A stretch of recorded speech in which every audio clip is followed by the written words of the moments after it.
Coming up on Channel 7 News at 5, Little Rock police still looking for one of the vehicles involved in a fatal pedestrian accident last night. The issues residents in the area say need to change. Plus, as storms were moving through the state Sunday, sirens were going off in parts of some counties not being threatened by the storms. Why officials say technology is to blame. And President Obama announcing his nomination for the U.S. Supreme Court, who he nominated and reaction. The news starts now.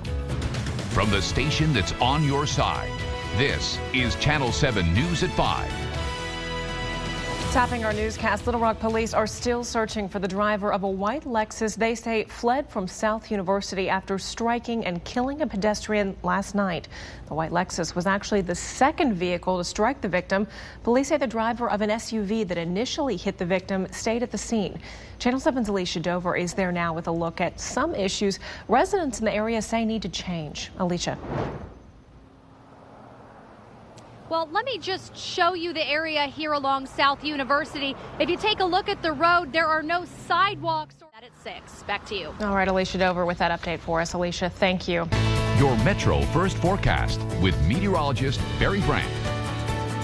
Not nearly as warm as yesterday, but what a day is coming up. Aaron. Barry, thanks. We'll see you again in a few minutes.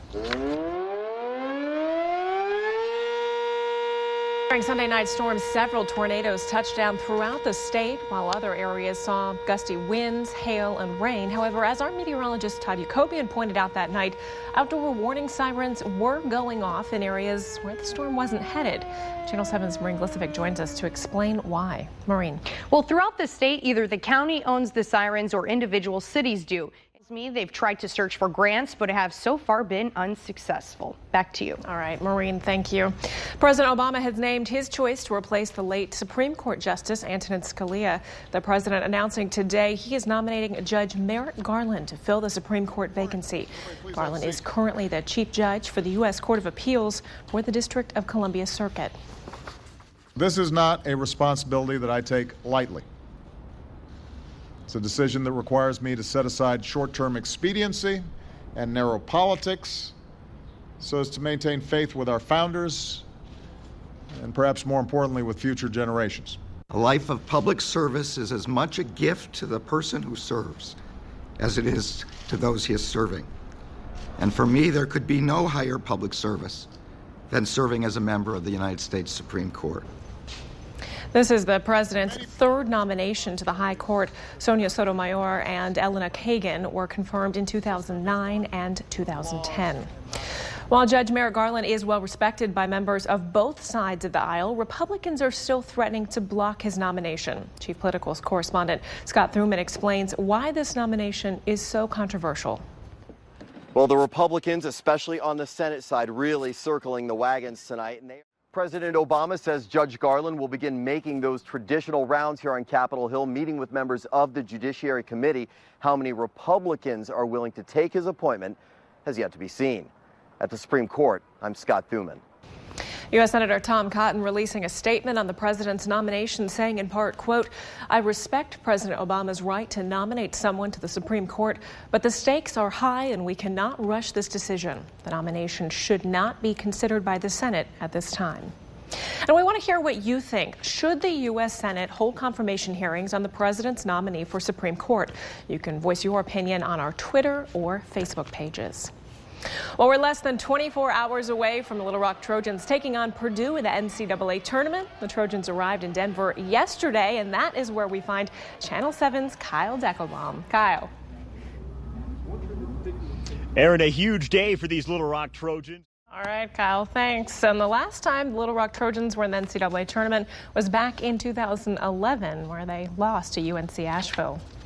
Still ahead, hundreds of thousands of hip replacements are performed every year. Why one Arkansan says the procedure was worth it. In today's Your Health.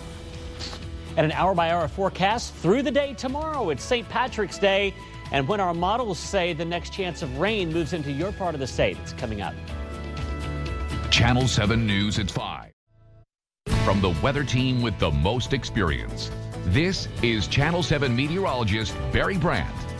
Well, whether you're going to gather together tomorrow for St. Patrick's Day or the first round of the NCAA men's basketball tournament, it's going to be a nice day. Something to keep in mind, I'm going to show you two models and the exact temperatures they show for us on Sunday morning coming up at 6. All right, very good, Barry, thanks. Still ahead, Amazon is looking into a system where customers could pay with a selfie. How the system would work and the chances of it happening at 5:25. But first, recovery from hip replacement surgeries can be tough, but new methods are making things easier. Why one Arkansas woman had to go through 2 surgeries. Next. Several 100,000 hip replacements are performed each year, according to the CDC, and that number has more than doubled since 2000. As Vicki Brooks tells us in this week's UAMS Your Health report, for her, the procedure was worth it. Dr. Edwards says after hip replacement, there's usually no physical therapy needed. Up next, Xbox owners may soon be able to play online games against PlayStation owners. The proposal Microsoft is offering Sony when we come back. A recent E. coli outbreak is cutting into Chipotle's bottom line. The restaurant chain says it will likely record its first quarterly loss ever for the first 3 months of this year. Chipotle hasn't posted a loss since it first started trading on Wall Street a decade ago. The restaurant chain faces growing legal expenses linked to a federal criminal investigation into that E. coli scare. It's also considering raising prices due to additional food safety protocols in its restaurants. Amazon is looking into allowing shoppers to pay with a selfie. The online retailer has filed a patent application for the technology. Customers would be able to take a picture or short video of themselves to authenticate payments. Amazon's facial recognition system would ensure it's the actual customer who's making the purchase. To prove that you're real, the system would require you to blink, smile, or tilt your head when taking a picture. And Microsoft is pitching a partnership with Sony for its video game consoles. The technology company, which operates Xbox Live, announced it has opened its network to Sony. This would allow Xbox users to play with Sony's PlayStation owners. Microsoft would need Sony to make PlayStation compatible with Xbox to allow this cross-network gameplay. The new feature also allows PC gamers to play with Xbox players. Sony has not commented on the proposal. The price of crude oil was up $1.66, closing at $38 a barrel. The stock market was also up today. We'll be right back. Tonight on Channel 7 News at 6, some Hot Springs residents are angry tonight after the mayor of that city posted a quote from Adolf Hitler on her Facebook page. Hear why the mayor says she posted that quote. And here's Sully with a preview of sports.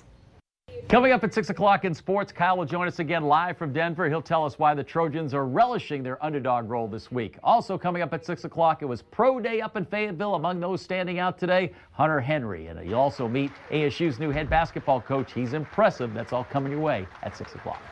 Sully, we'll see you at 6. Aaron, back over to you. Beth, thanks. That's all the time we have for Channel 7 News at 5. Thanks for joining us. We'll have more Arkansas news in 30 minutes following World News Tonight with David Muir. We'll see you again at 6.